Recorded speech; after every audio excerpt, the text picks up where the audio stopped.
Kitty, what are you doing? Okay, bye.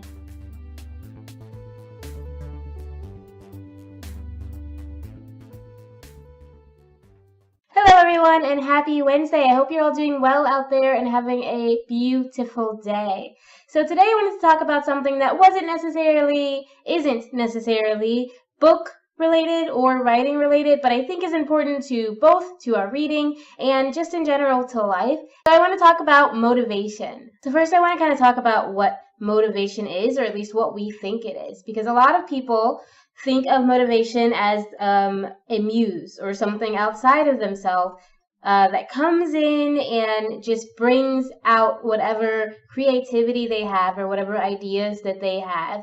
They're waiting. A lot of people spend a lot of time waiting for this muse or for this motivation or for the feeling. And one thing that I like to remind myself is that I'm not feeling it is not a good enough excuse, especially if it's something that's good for you. If there's something that you need to get done, and not getting it done is going to affect you negatively, then I don't feel like it's not a good excuse. Another thing people kind of look at as a source of motivation is energy. So a lot of people, if they're feeling, like you've been at work all day and then you want to come home and you don't really want to do anything else, you just want to veg out in front of the TV, then you tell yourself, I don't have the energy to do this important thing. I don't have the energy to clean my home. I don't have the energy to make dinner, so I'm going to order out. I don't have the energy to, if you are a writer, write for the next chapter. And so we end up just not doing things because we tell ourselves that we don't have the energy. So what happens is we end up faltering on that motivation.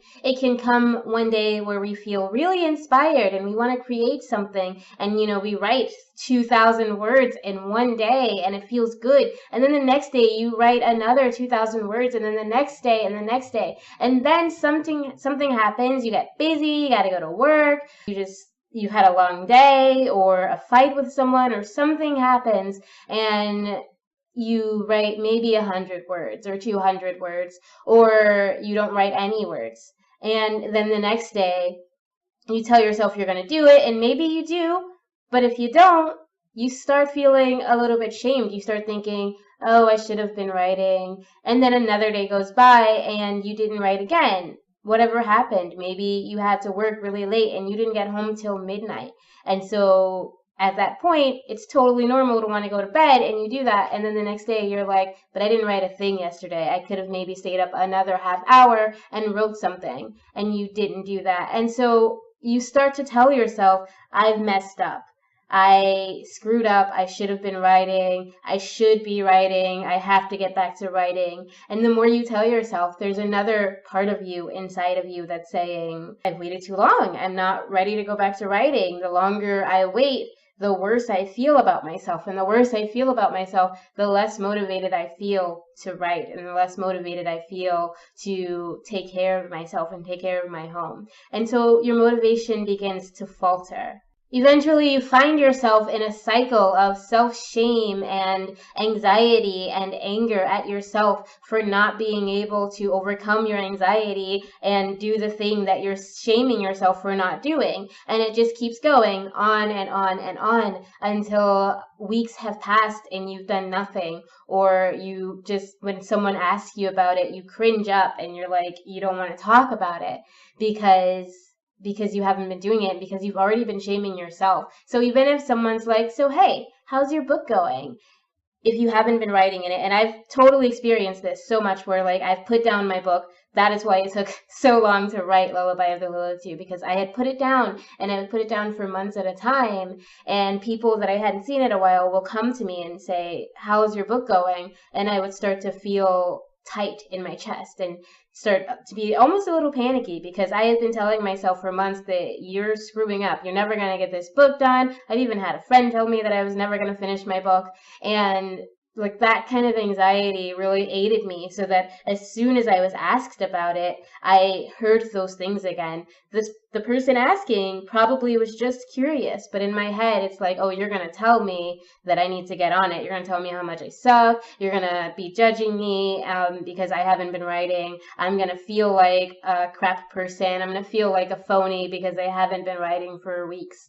And so all of this stuff would weigh on me and just kind of make me not want to talk about it. And so we find ourselves in this cycle of negativity, and it's super, super hard to pull yourself out of. You just don't feel motivated, or you tell yourself that it's hard to get motivated when it's been so long since you did the thing. But here's the thing. Motivation is a lie. It's a crutch. It's a thing that we tell ourselves so that we can continue being comfortable in discomfort. Many of us are settled to be in a life of struggle. We are happy to be to feel this anxiety. Like we're not happy, but it's our usual. It's our normal, okay? And getting out of that normal can be terrifying, even if it's a good out, even if you're going towards something better and in trying to improve your life. It can still be extremely scary to step away from the life that you've known, from the negative bubble that you've been in for years maybe. It can be really, really scary to just kind of say, okay, you know what? No more. But that's what you have to do. Again, motivation is a lie that we tell ourselves. The people who are the most successful in the world, when you think of successful billionaires like the late Steve Jobs or Oprah, or even just the business owner down the street or a few floors above you, these are people who make specific choices for their life. And whether or not they feel motivated, whether or not they feel like doing it, they all take steps every single day towards reaching their goals. We create our own lives. We create the life that we choose to live. We create the energies that we bring to us. The choices that we make on a daily basis affect our future. And that includes the choices that we make about how to speak to ourselves. If we are telling ourselves that we suck because we missed a day, then we're going to feel like we suck. If we tell ourselves that we missed a day, but as long as we get back in it, we're going to be okay, then we're going to be okay. It's as simple and as complicated as that. It's complicated because, again, it's scary to step out of your normal. And your normal has been telling yourself that you suck. And it is terrifying to try to believe and try to force yourself to believe that you don't, and that you are on your own path and you're creating this journey on your own.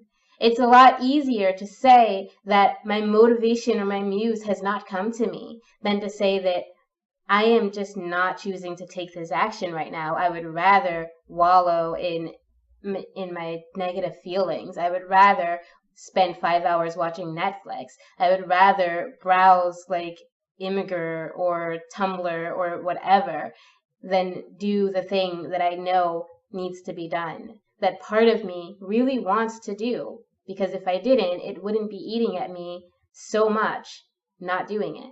In order to overcome this, it is extremely important to set priorities and set your goals around your priorities. That includes daily goals. One thing that I love and that I have been talking about off and on is bullet journaling. It has helped me to get organized, and it has helped me to figure out just every week and every day what I want to accomplish, what's important to me, and what's not. So what I want to spend my time on that will help me create my life and reach my goals, and what I tend to use as a distraction, like Netflix. It's important that we get real with ourselves. Okay, get real with what you actually see for yourself and what your life is right now. Whether that means taking down pen and paper and just writing down where you are and where you're standing, or doing various psychological exercises, or anything else that can help you get in touch with yourself in reality and get in touch with your goals and what you really want for your life. I'm not I don't mean like just what seems cool or what seems comfortable or what you think might be okay. I mean, ask yourself, where do you want to be when you're 50 years old? Ask yourself what you see, who you see yourself beside, if anybody, what you see yourself doing, if anything, where you see yourself. What do you want to feel like? What do you want your body to feel like? Do you want to feel fit and healthy and be able to keep jogging when you're 70? Do you want to have a family? Do you want to run a big career, a big company? Do you want to be a singer? Do you want to be a writer? Do you want to sell 20 or 30 books by the time you're in your 50s or even more? What do you want? Where do you want to be in 50 years? Think about the life that you're creating, because every day is your choice. Every step you take is your choice. And when you figure out where you want to go, your next step is to get yourself organized. Make a plan, set goals and set them around your priorities so that you know the path. Let yourself be flexible, obviously. Not everything is going to work out exactly the way you plan.